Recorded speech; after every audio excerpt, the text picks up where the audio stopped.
नमस्कार दोस्तों, मैं मोहित अवस्थी अपने channel study with Mohit sir में आप सभी लोगों का बहुत बहुत स्वागत करता हूं। और दोस्तों, आप लोग जान रहे हैं कि समाज शास्त्र की क्लास रेगुलर चल रही है। हम लोग असिस्टेंट प्रोफेसर, जीडीसी प्रीलिम्स और साथ में पीजीटी को टारगेट करते हुए पढ़ रहे हैं। 2 क्लासें हो चुकी हैं, आज तीसरी क्लास है। आज यहाँ पर हम लोग पढ़ेंगे कि समाज शास्त्र का डेवलपमेंट कैसे हुआ, है ना। किस तरीके से समाज शास्त्र का डेवलपमेंट हुआ, इसी को समझेंगे। अब देखिए, ये माना जाता है कि जो समाज शास्त्र का विकास है, ऐसा ये माना जाता है कि समाज शास्त्र का विकास, प्रारंभिक विकास जो है यूरोप से हुआ। क्या माना जाता है कि समाज शास्त्र का विकास यूरोप से ही शुरू हुआ, है ना। पश्चिमी समाजों में समाज संबंधी अध्ययनों का प्रारंभ किसने किया? वास्तव में यूनानी विचारकों ने, है ना। समाज शास्त्र का विकास यूरोप से माना जाता है और पश्चिमी समाजों में, है ना, पश्चिमी समाजों में समाज संबंधी अध्ययन प्रारंभ करने का श्रेय किसे दिया जाता है? यूनानी विचारकों को दिया जाता है। अब देखिए, जैसे आपने नाम सुना होगा, प्लेटो का नाम सुना है। प्लेटो की एक पुस्तक कौन सी है? Republic, the Republic. याद रखिएगा, पूछा भी जाता है कि प्लेटो की पुस्तक है द रिपब्लिक। कौन सी पुस्तक है? द रिपब्लिक है। और अरस्तु की एक पुस्तक है इथिक्स एंड पॉलिटिक्स। अरस्तु की एक पुस्तक है इथिक्स एंड पॉलिटिक्स और प्लेटो की कौन सी है? रिपब्लिक है। देखिए, इन दोनों पुस्तकों में समाज जीवन से संबंधित विभिन्न समस्याओं एवं घटनाओं का व्यवस्थित विवरण दिया गया है। यूरोप से समाजशास्त्र का डेवलपमेंट शुरू हुआ। सबसे पहले वास्तव में समाज के विषय में चिंतन करने का श्रेय किसे दिया जा रहा है? यूनानी विचारकों को दिया जा रहा है। उसी में प्लेटो है, जिनकी पुस्तक है द रिपब्लिक, और अरस्तु की कौन सी पुस्तक है? Ethics and politics. इन दोनों पुस्तकों में समाज जीवन से संबंधित विभिन्न समस्याओं एवं घटनाओं का व्यवस्थित विवरण प्रस्तुत किया गया है। दूसरी बात समझ लीजिएगा, दूसरी बात क्या समझ लेंगे कि प्लेटो और अरस्तु, है ना, प्लेटो और अरस्तु के बाद, प्लेटो और अरस्तु के बाद समाज जीवन के अध्ययन एवं समाज शास्त्र के विकास में कौन है? Cicero, Lucretius, Saint Augustine, Marcus Aurelius आदि विचारकों का विशेष योगदान रहा है। प्लेटो और अरस्तु के बाद और भी विचारक याद रखिएगा जो समाज जीवन के अध्ययन से संबंधित हैं। कौन कौन से हैं? या समाज शास्त्र के विकास से संबंधित हैं। Cicero, Lucretius, Saint Augustine, Marcus Aurelius, है ना। इन विचारकों का भी योगदान रहा है समाज शास्त्र के विकास में। आगे अगर आप देखेंगे तो भारतीय, देखिए भाई, हमने ऐसा बोला है और ऐसा लिखा भी मिलता है कि वास्तव में समाज शास्त्र का अध्ययन यूरोप से प्रारंभ होता है। सबसे पहले यूनानी विचारकों में प्लेटो और अरस्तु, इन लोगों ने अपने विचार व्यक्त किए समाज की समस्याओं से रिलेटेड और समाज शास्त्र से संबंधित। लेकिन अगर हम भारतीय परिदृश्य में देखें, भारत के परिप्रेक्ष्य में देखें, तो ऐसा नहीं है कि भारत में कोई समाज था ही नहीं। आप देखेंगे, प्राचीन काल में पढ़ेंगे, अगर आप सिंधु घाटी सभ्यता भी पढ़ेंगे तो वहां पर भी समाज मौजूद था। या भारतीय विचारक जो रहे हैं, जैसे अगर हम बात करें, किसकी बात करें? मनु की बात करें, कौटिल्य की बात करें, है ना। जैसे मनु की एक पुस्तक है जिसका नाम क्या है? मनुस्मृति, है ना। ये किस पर आधारित है? तो क्या बताएंगे? भारतीय समाज व्यवस्था पर से रिलेटेड है। और कौटिल्य की पुस्तक कौन सी है? अर्थशास्त्र। इसमें भी राजनीतिक, सामाजिक, आर्थिक व्यवस्था का विवेचन प्रस्तुत किया गया है। इसका मतलब साफ है कि भारत में मनु और कौटिल्य ने भी समाज शास्त्र या समाज से रिलेटेड विचार अपने व्यक्त किए हैं। दूसरी बात याद रखिएगा, समाजशास्त्र के विकास की द्वितीय अवस्था 6ठी शताब्दी से 14वीं शताब्दी तक के काल को माना जाता है। इस काल में सामाजिक घटनाओं के अध्ययन में तर्क का महत्व बढ़ गया। कब से कब तक माना जाता है? 6ठी शताब्दी से लेकर के 14वीं शताब्दी तक माना जाता है। कब से कब तक माना जाता है भैया? तो क्या बताएंगे? 6ठी से लेकर के 14वीं शताब्दी तक का माना जाता है। अब देखिए, थॉमस एक्यूनस, है ना, थॉमस एक्यूनस तथा दांते जैसे विद्वानों ने मानव को एक सामाजिक प्राणी माना है। मोस्ट इंपॉर्टेंट है, इसको याद रखिएगा, मोस्ट इंपॉर्टेंट है, इसको याद रखिएगा। क्या याद रखेंगे? थॉमस एक्यूनस तथा दांते, थॉमस एक्यूनस तथा दांते जैसे विद्वानों ने मानव को एक सामाजिक प्राणी माना है। मानव को एक सामाजिक प्राणी किसने माना है? तो क्या बताएंगे? थॉमस एक्यूनस और दांते।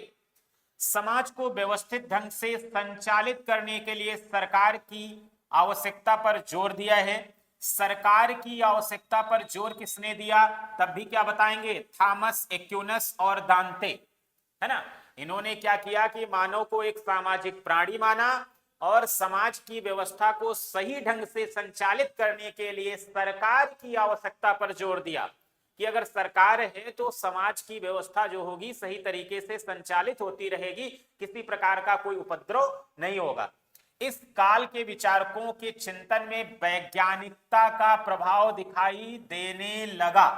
ध्यान रखिएगा कि 6ठी से 14वीं शताब्दी तक के काल को माना जा रहा है क्या? समाजशास्त्र का विकास, सामाजिक घटनाओं के अध्ययन में तर्क का महत्व बढ़ गया था। अब देखिए, इसमें आपको मैंने बताया है कि जैसे एक्यूनस और दांते ने क्या माना है कि मानव एक सामाजिक प्राणी है और समाज को व्यवस्थित ढंग से चलाने के लिए इन्होंने सरकार की आवश्यकता पर जोर दिया और साथ में इन विचारकों के चिंतन में वैज्ञानिकता का प्रभाव दिखाई देने लगा, है ना। जैसे बार बार ये फोकस किया जा रहा है कि समाज शास्त्र को विज्ञान माना जाए। आप देखेंगे कई ऐसे विचारक हैं जो ये कहते हैं कि जैसे विज्ञान में कार्य कारण संबंध पाया जाता है वैसे ही समाज शास्त्र में कार्य कारण संबंध पाया जाता है, विज्ञान बनाने का प्रयास करते हैं, यानी वैज्ञानिकता देखी जाती है। और यहां पर भी देखिए इन विचारकों में क्या देखने को मिल रहा? वैज्ञानिकता का प्रभाव दिखाई पड़ने लगा। अब देखिए, समाज शास्त्र के विकास की तृतीय अवस्था का प्रारंभ 15वीं शताब्दी से माना गया। द्वितीय अवस्था आपने देख लिया, तृतीय अवस्था कब माना गया? 15वीं शताब्दी से माना गया। इस काल में सामाजिक घटनाओं के अध्ययन में वैज्ञानिक विधि का प्रयोग हुआ। क्लियर है ना? कुल मिलाकर के बार बार विज्ञान के ऊपर फोकस किया जा रहा है। यहां पर देखेंगे वैज्ञानिकता का प्रभाव दिखाई देने लगा। जब तृतीय अवस्था आई समाजशास्त्र के विकास की तो इसमें वैज्ञानिक विधि का प्रयोग किया गया। अब देखिए अगला है ये बहुत महत्वपूर्ण है। जैसे हॉब्स लॉक रूसो द्वारा सामाजिक समझौते का सिद्धांत प्रतिपादित किया गया। पूछा जाता है कि सामाजिक समझौते का सिद्धांत किसने प्रतिपादित किया? तो क्या बताएंगे? हॉब्स लॉक तथा रूसो। हॉब्स लॉक तथा रूसो द्वारा सामाजिक समझौते का सिद्धांत प्रतिपादित किया गया और इन्होंने अपनी पुस्तक कौन सी है? यूटोपिया, है ना। हॉब्स लॉक रूसो की पुस्तक कौन सी हो जाएगी? यूटोपिया में, सॉरी, हॉब्स लॉक तथा रूसो द्वारा सामाजिक समझौते का सिद्धांत प्रतिपादित किया गया। अपनी पुस्तक यूटोपिया में सर थॉमस मूर ने सामाजिक समस्याओं का निवारण करने का और मॉन्टेस्क्यू ने अपनी पुस्तक द स्पिरिट ऑफ लॉज, है ना, में मानव समाज पर भौगोलिक पर्यावरण के प्रभाव को स्पष्ट करने का प्रयास किया। अब देखिए यहां पर आपको समझना यह है कि सामाजिक समझौते का सिद्धांत किसने किया दिया? हाब्स, लॉक तथा रूसो। सामाजिक समझौते का सिद्धांत किसने दिया, तो क्या बताएंगे, हाब्स, लॉक तथा रूसो। फिर यूटोपिया किसकी पुस्तक है, थॉमस मूर की, है ना। इसमें इन्होंने क्या बताया है कि सामाजिक समस्याओं का निवारण कैसे किया जाए। दूसरा है मॉन्टेस्क्यू की पुस्तक है कौन सी, the spirit of laws. Montesquieu की पुस्तक है the spirit of laws. Books बहुत ज्यादा पूछी जाती हैं। मॉन्टेस्क्यू की पुस्तक कौन सी है, द स्पिरिट ऑफ लॉज, है ना। इसमें इन्होंने मानव समाज पर भौगोलिक पर्यावरण के प्रभाव को स्पष्ट करने का प्रयास किया। अब देखिए एक पुस्तक और है, द न्यू साइंस। कौन सी पुस्तक है, द न्यू साइंस। कौन सी पुस्तक है भैया, तो क्या बताएंगे, न्यू साइंस, है ना। न्यू साइंस ये वास्तव में विको की पुस्तक है। किसकी है, विको। द न्यू साइंस जो है, द न्यू साइंस विको की पुस्तक है। कुछ टेक्निकल इशू है अभी, बस 30 सेकंड में क्लियर हो जाएंगी चीजें, परेशान होने की जरूरत नहीं है ना। ये सब टेक्नोलॉजी का ही कमाल है जो हम लोग इस तरह से पढ़ रहे हैं, है ना। देखिए मैंने क्या बताया है कि द न्यू साइंस ये किसकी पुस्तक है, विको नामक विद्वान ने सामाजिक शक्तियों की उद्देश्यपूर्ण व्यवस्था प्रस्तुत की। बस ये पुस्तक पूछी जाती है कि द न्यू साइंस किसकी है, तो क्या बताएंगे, विको की। द न्यू साइंस किसकी है, तो क्या बताएंगे, विको की है। माल्थस का नाम आपने सुना ही है। इन्होंने जनसंख्या सिद्धांत और जनाधिक्य से संबंधित समस्याओं पर प्रकाश डाला। एडम स्मिथ ने आर्थिक मनुष्यों का विचार दिया। फिर कंडोरसेट ने सामाजिक परिवर्तन का सिद्धांत प्रतिपादित किया। याद रखिएगा, न्यू साइंस किसकी है, द न्यू साइंस किसकी है, विको की है। साथ में जनसंख्या सिद्धांत माल्थस ने दिया। एडम स्मिथ ने आर्थिक मनुष्यों का विचार किया।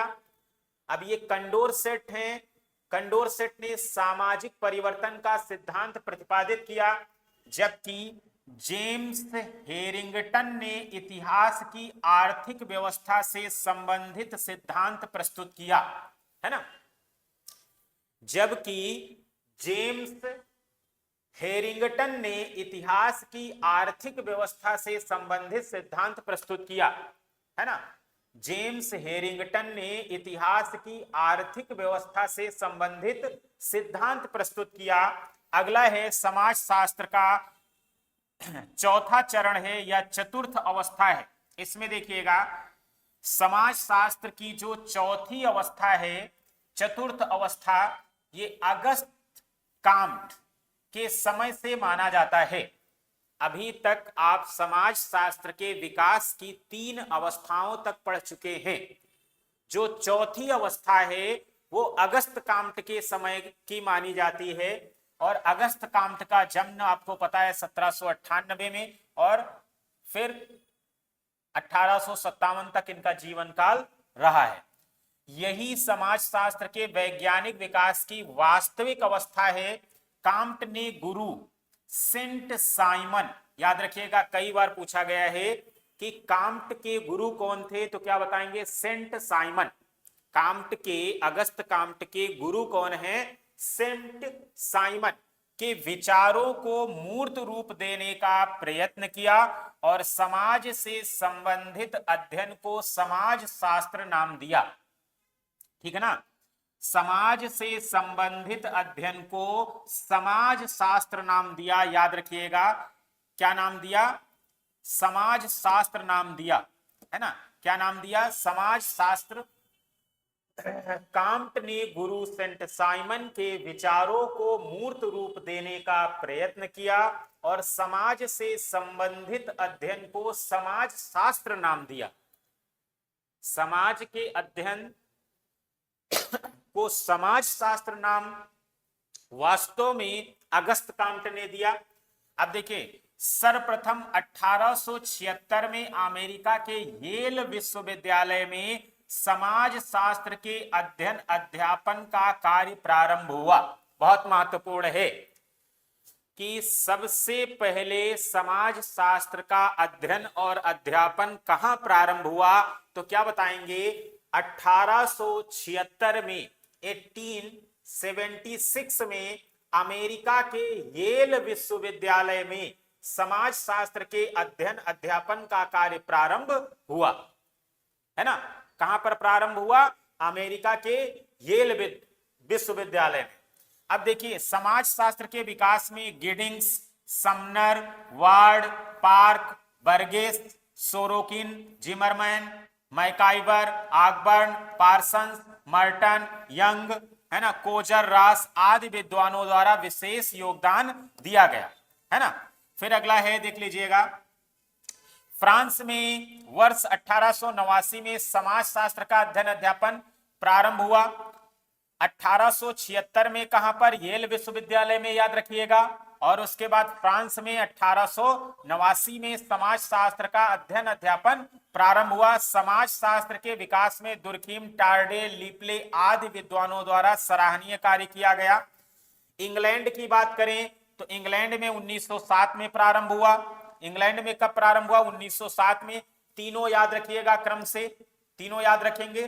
पहला 1876 में येल विश्वविद्यालय अमेरिका, फिर फ्रांस की बात करें तो 1889 में, इंग्लैंड की बात करें तो 1907 में, फिर जर्मनी की बात करें तो 20वीं शताब्दी में।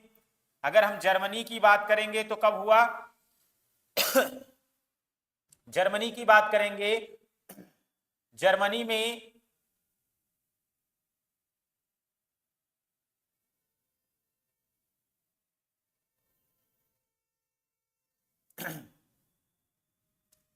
जर्मनी में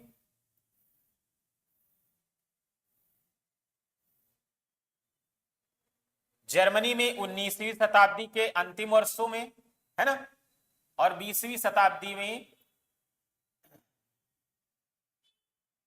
कुछ टेक्निकल प्रॉब्लम हो रही है दोस्तों।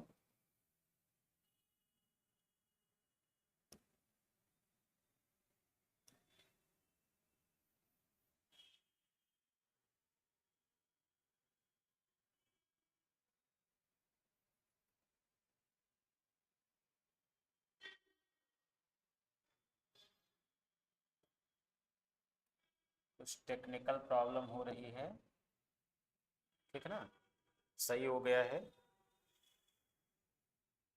फ्रांस तक मैंने आपको बता दिया, इंग्लैंड बता दिया था। अब अगर हम जर्मनी की बात करें तो जर्मनी में 19वीं शताब्दी के अंतिम वर्षों और 20वीं शताब्दी के प्रारंभिक वर्षों में समाज शास्त्र के विकास में टानीज, वानवीच, मैक्स वेबर, कार्ल मार्क्स, वीरकांत, सीमेल आदि विचारकों का सराहनीय योगदान रहा। इसी प्रकार मिस्र में 1924 में, है ना, मिस्र में 1924 में और स्वीडन में 1947 में समाज शास्त्र विभाग स्थापित किए गए। ये क्रम से याद रखिएगा, येल विश्वविद्यालय, फिर फ्रांस, फिर इंग्लैंड, फिर 19वीं शताब्दी में जर्मनी में, उसके बाद 20वीं शताब्दी के प्रारंभिक वर्षों में समाजशास्त्र के विकास में जैसे टानवीज, वानवीच, है ना, मैक्स वेबर, कार्ल मार्क्स, वीरकांत, सीमेल आदि विचारकों का महत्वपूर्ण योगदान रहा। मिस्र में 1924 में और स्वीडन में 1947 में समाज शास्त्र विभाग स्थापित किए गए। अब देखिए सबसे महत्वपूर्ण क्या है भारत के बारे में, सबसे महत्वपूर्ण है भारत के बारे में। भारत में सर्वप्रथम 1914 में मुंबई विश्वविद्यालय में स्नातक स्तर पर समाज शास्त्र का अध्ययन कार्य प्रारंभ हुआ, है ना। पूछा जाएगा कि भारत में सबसे पहले समाज शास्त्र का अध्ययन, है ना, किस विश्वविद्यालय में प्रारंभ हुआ, तो आप क्या बताएंगे, मुंबई विश्वविद्यालय में। कब प्रारंभ हुआ, 1914 में, वो भी स्नातक स्तर पर, ठीक ना। फिर 1919 में ब्रिटिश समाजशास्त्री प्रोफेसर पैट्रिक गिट्स की अध्यक्षता में समाज शास्त्र विभाग की स्थापना की गई, दोनों महत्वपूर्ण हैं, दोनों पूछे जाते हैं आपसे। पहली बात क्या पूछा जाएगा कि भारत में सर्वप्रथम 1914 में मुंबई विश्वविद्यालय में समाज शास्त्र स्नातक स्तर पर पढ़ाया गया, है ना, या इसका अध्ययन शुरू हुआ। फिर 1919 में ब्रिटिश समाजशास्त्री थे प्रोफेसर पैट्रिक गिट्स की अध्यक्षता में समाज शास्त्र विभाग की स्थापना की गई। किस विभाग की स्थापना की गई? समाज शास्त्र विभाग की स्थापना की गई। अगला देख लीजिएगा, कोलकाता विश्वविद्यालय में प्रोफेसर ब्रजेंद्र नाथ सील, है ना, मुंबई की बात करेंगे तो पैट्रिक गिट्स, कोलकाता की बात करेंगे तो प्रोफेसर ब्रजेंद्र नाथ सील के प्रयत्नों से 1917 में अर्थशास्त्र विषय के साथ समाज शास्त्र का अध्ययन कार्य प्रारंभ हुआ। क्लियर है ना? 1914 में मुंबई विश्वविद्यालय, इसका क्रम पूछा गया है। 1914 में मुंबई विश्वविद्यालय, है ना, और साथ में समाज शास्त्र विभाग कब बना? 1919 प्रोफेसर पैट्रिक गिट्स की अध्यक्षता में। फिर कोलकाता विश्वविद्यालय की बात करेंगे तो 1917 में, कोलकाता विश्वविद्यालय में 1917 में अर्थशास्त्र विषय के साथ समाज शास्त्र का अध्ययन कार्य प्रारंभ हुआ, है ना। 1914 फिर 1917, मुंबई के बाद कोलकाता, है ना। फिर लखनऊ विश्वविद्यालय में अर्थशास्त्र विभाग के अंतर्गत वर्ष 1921 में समाज शास्त्र को मान्यता प्रदान की गई, है ना। सबसे पहले मुंबई, फिर कोलकाता, फिर लखनऊ। मुंबई में 1914, कोलकाता की बात करेंगे 1917, फिर लखनऊ की बात करेंगे 1921। लखनऊ और कोलकाता में दोनों में अर्थशास्त्र विभाग के अंतर्गत ही समाज शास्त्र पढ़ाया गया, है ना। और यहां अगर हम लखनऊ की बात करें तो समाज शास्त्र विभाग का अध्यक्ष डॉक्टर राधा कमल मुखर्जी को बनाया गया। कोलकाता में कौन थे? ब्रजेंद्रनाथ सील, है ना। और मुंबई में कौन थे? Professor Patrick Gits. और लखनऊ में डॉक्टर राधा कमल मुखर्जी। अगला देख लीजिएगा, अगला है प्रोफेसर पैट्रिक गिट्स के बाद वर्ष 1924 में उन्हीं के शिष्य और देश विदेश में जाने माने समाजशास्त्री डॉक्टर जीएस घुरिये को मुंबई विश्वविद्यालय में समाज शास्त्र का विभागाध्यक्ष नियुक्त किया गया। घुरिये को भारत में समाज शास्त्र विषय को प्रणीत करने का श्रेय दिया जाता है। इस विषय के संस्थापक के रूप में घुरिये को भारत के समाज शास्त्र के पिता की उपाधि से विभूषित किया गया। क्लियर है ना? पैट्रिक गिट्स के ही शिष्य कौन थे? है ना, पैट्रिक गिट्स के ही शिष्य थे घुरिये। और जब पैट्रिक गिट्स का रिटायरमेंट हुआ तो समाज शास्त्र विभागाध्यक्ष किसे बना दिया गया? घुरिये को बना दिया गया। और इन्होंने भारत में समाज शास्त्र के डेवलपमेंट में अपना बहुत योगदान दिया। इसीलिए जीएस घुरिये को भारत के समाज शास्त्र के पिता के नाम से जाना जाता है। यानी भारत में समाज शास्त्र के पिता कौन है? जीएस घुरिये। ये पैट्रिक गिट्स के क्या थे? शिष्य थे। अब देखिए कुछ पुस्तकें हैं, आप जानते हैं समाज शास्त्र में बुक्स को रटना पड़ता है ना, मजबूरी है। रटना तो बहुत कुछ पड़ता है, बहुत कुछ रटना पड़ता है। जो भी फैक्ट आपसे, चाहे पीजीटी हो या असिस्टेंट प्रोफेसर हो या जीडीसी हो प्रीलिम्स, है ना, या एनटीए नेट हो, सारे एग्जाम में अगर आप देखेंगे तो जो फैक्ट पूछे जाते हैं उनको याद ही करना पड़ता है, लर्न ही करना पड़ता है। और उनको याद करने का तरीका यही है कि जैसे मैं पढ़ा रहा हूं इसको सुनिए और इसके जो खास खास पॉइंट मैं बता रहा हूं वो अलग नोट कर लीजिए और उसका एक रिवीजन मार दीजिए। फिर देखेंगे आपको सब याद हो जाएगा। तो बुक्स कुछ इंपॉर्टेंट हैं, उनको देखते जाएंगे और पूछी भी गई हैं इसमें से, जो पूछी गई मैं आपको बताता चलूंगा।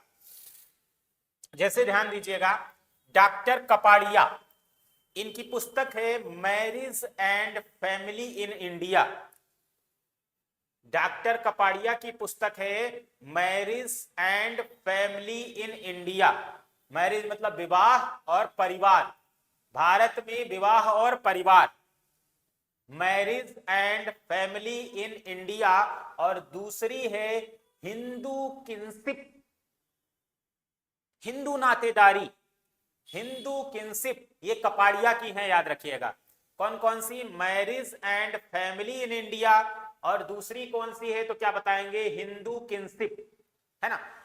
डॉक्टर AR देसाई की पुस्तकें हैं rural sociological in India, rural sociological in India. दूसरी है रूरल इंडियन इन ट्रांजिशन, है ना।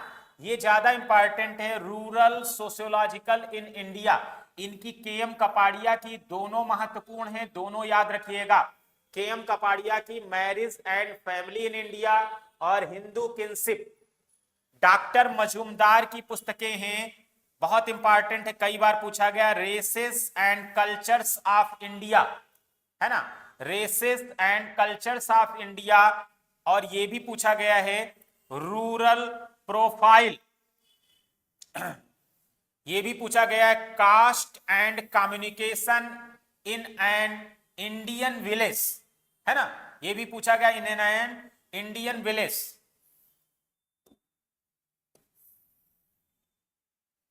है ना। अगला देख लीजिएगा GS घुरिये की जो पुस्तकें हैं, GS घुरिये की, GS घुरिये की है, बहुत महत्वपूर्ण है ये पुस्तक, है ना। भारत में समाज शास्त्र के जनक डॉक्टर GS घुरिये, किसके शिष्य? पैट्रिक गिड्स के शिष्य। मुंबई में विभागाध्यक्ष बनाया गया, कब बनाया गया? 1924 में। उन्हीं की पुस्तकें हैं cast class and occupation, culture and society, है ना, दोनों इंपॉर्टेंट है। सिटीज एंड सिविलाइजेशन, सबसे ज्यादा महत्वपूर्ण है cast class and occupation, Ghurye की है, कास्ट क्लास एंड ऑक्यूपेशन। और दूसरी है कल्चर एंड सोसाइटी, और तीसरी है cities and civilization, cities and civilization. अगला देख लीजिएगा डॉक्टर MN श्रीनिवास, इनकी पुस्तकें भी महत्वपूर्ण हैं, सबसे ज्यादा महत्वपूर्ण है social change in modern India, social change in modern India, है ना। सबसे ज्यादा महत्वपूर्ण कौन सी है? Social change in modern India. दूसरी है marriage and family in Mysore, marriage and family in Mysore. अगला है religion and society among the Coorgs south India, है ना। फिर caste in modern India and other essays, ये भी महत्वपूर्ण है, लेकिन सबसे ज्यादा महत्वपूर्ण है social change in modern India, marriage and family in Mysore, religion and society among the Coorgs south India. ये किसकी पुस्तकें हैं? MN श्रीनिवास की। अगला है SC दुबे की, है ना, SC दुबे की, किसकी है? SC दुबे की, एन इंडियन विलेज, है ना। दूसरी है इंडियाज चेंजिंग विलेज, फिर द कमार। ये तीनों बुक्स महत्वपूर्ण हैं, N Indian village, India's changing villages, the Kumar, ये किसकी हैं? SC दुबे की। अब देखिए N Indian village, India's changing village, the Kumar, है ना, द कमार, ये किसकी पुस्तकें हैं? SC दुबे की। अगला देख लीजिएगा DP मुखर्जी की कौन कौन सी हैं पुस्तकें?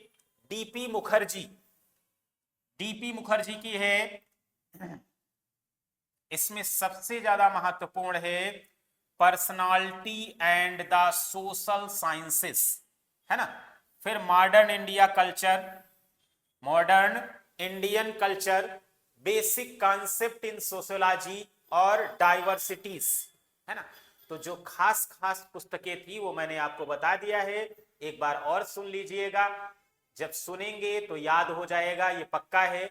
के.एम. कपाड़िया की marriage and family in India, Hindu kinship. A R. Desai की है rural sociological in India. Doctor Majumdar की याद रखिएगा races and cultures of India, है ना, और रूरल प्रोफाइल। घुरिए की याद रखिएगा caste class and occupation, culture and society, cities and civilization. M N. Srinivas की याद रखेंगे religion and society among the Coorgs south India, marriage and family in Mysore, फिर social change in modern India. और एस.सी. दुबे की याद रखेंगे एन इंडियन विलेज, फिर India's changing villages, the Kumar. फिर डी.पी. मुखर्जी की याद रखेंगे मॉडर्न इंडियन कल्चर, और फिर personality and the social sciences. इस तरह से समाज शास्त्र का विकास वाला चैप्टर मैंने समाप्त किया है ना। इसके आगे हम लोग पढ़ेंगे नेक्स्ट क्लास में। रोज चैनल पर आप लोग बने रहिए, है ना, और अध्ययन करते रहिए, और कहीं ना कहीं अपने ज्ञान का घड़ा भरते रहिए। आप देखेंगे मेरे साथ अगर आप ये रिवीजन कर लेंगे तो कहीं ना कहीं आप 10-20 क्वेश्चन एक्स्ट्रा करके आएंगे, और वही 10-20 क्वेश्चन आपका सिलेक्शन करवा देंगे। धन्यवाद दोस्तों, अगली क्लास में मिलते हैं।